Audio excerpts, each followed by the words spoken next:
15 अगस्त 1947 जब भारतवासियों को अंग्रेजों की गुलामी से आज़ादी मिली थी। आज आज़ादी के 74 वर्ष पूरे हो चुके हैं। सरकार ने भारत के गौरवशाली इतिहास को जन जन तक पहुंचाने के लिए अमृत महोत्सव की शुरुआत की है।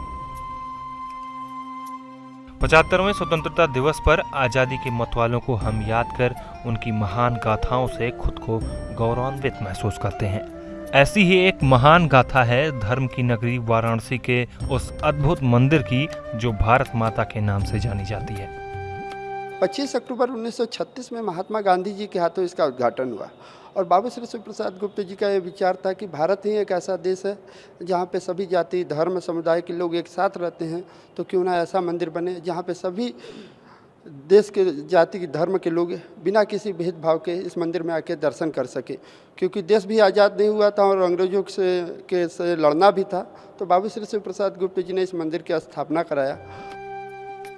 कहने को तो यह एक मंदिर है, लेकिन अंदर प्रवेश करने के बाद आपको न यहाँ पर कोई प्रतिमा मिलेगी, न ही किसी भगवान की कोई तस्वीर, क्योंकि इस भव्य मंदिर के अंदर 1917 के अखंड भारत का अद्भुत 3D मानचित्र मौजूद है। इस मैप में कजाकिस्तान, अफगानिस्तान, पाकिस्तान तक को अखंड भारत के रूप में दर्शाया गया है। बनारस में मौजूद यह भव्य मंदिर निर्माण की अद्भुत मिसाल है। मंदिर में इस्तेमाल हुए लाल पत्थर, मकराना मार्बल और अन्य निर्माण सामग्री इस मंदिर को और भी भव्य बना देते हैं।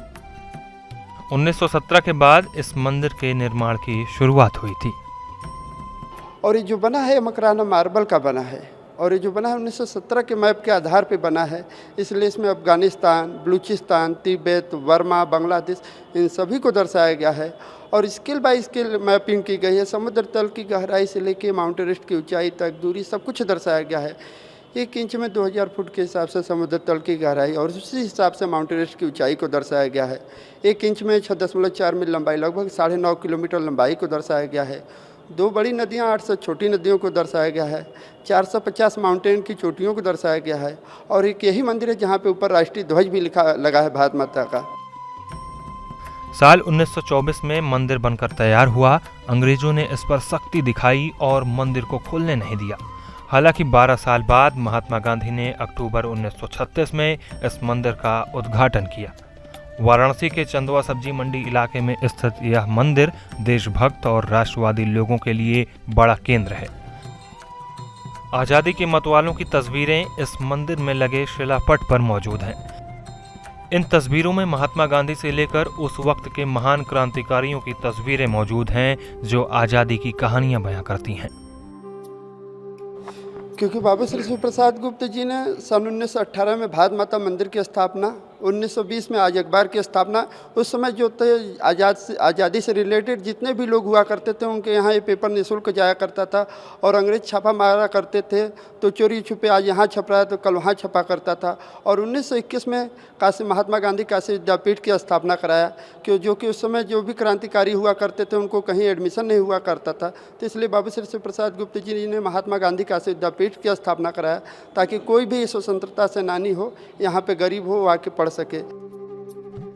दुनिया में यह एक लौता ऐसा मंदिर है जहां पर अखंड भारत की पूजा होती है। आजादी की लड़ाई में भारत माता मंदिर बहुत बड़ा योगदान दे चुका है। आजादी के मतवालों के अंदर भारत माता के प्रति श्रद्धा और आस्था जगाने के लिए इस मंदिर का निर्माण कराया गया था।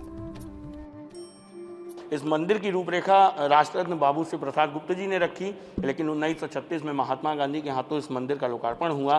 तब से आज तक ये मंदिर आज़ादी के मतवालों के लिए बड़ा आस्था का केंद्र है और आज भी काशी आने वाला कोई पर्यटक बिना भारत माता मंदिर में दर्शन किए यहाँ से नहीं लौटता है।